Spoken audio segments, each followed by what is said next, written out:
Today on Historia Gaia. This may look like a plain, unassuming piece of parchment, but is actually one of the most famous documents in the world.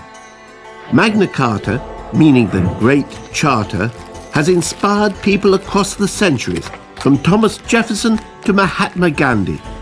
But why was the Charter originally created, and what does it actually say? Let us take you back to medieval England. It's the year 1215, and the ruler is King John. Many people believe that King John was one of the worst kings in history. He imprisoned his former wife, he starved his opponents to death, he allegedly murdered his own nephew, and pulled the beards of the Irish chiefs. King John had imposed heavy taxes on his barons in order to pay for his expensive foreign wars. If they refused to pay, he punished them severely or seized their property. The barons demanded that King John obey the law. When he refused, they captured London and John was forced to negotiate. The two sides met at Runnymede in June 1215. The result of the negotiations was written down by the king's clerks into the document we know as Magna Carta.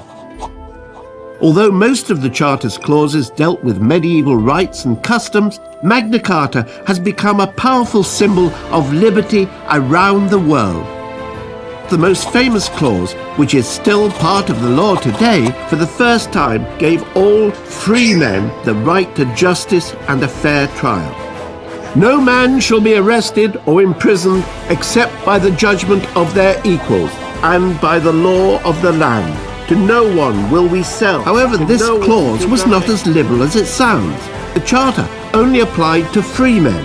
The vast majority of people in 1215 were unfree peasants who were ruled over by their landowners.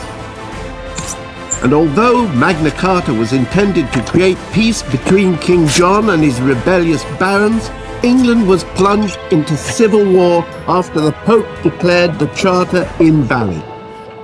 When King John died of dysentery in 1216, 9-year-old Henry III took to the throne. To keep the peace, Magna Carta was reissued several times during the 13th century, until it was finally made part of English law. Magna Carta has lived on for 800 years and is echoed in the United States Declaration of Independence and the Universal Declaration of Human Rights. Perhaps Magna Carta's most important legacy is that everyone, including our leaders, must obey the law. What started out as a document of specific complaints from a group of barons has turned into an international symbol of liberty, without which we might not have the rights we value so much today.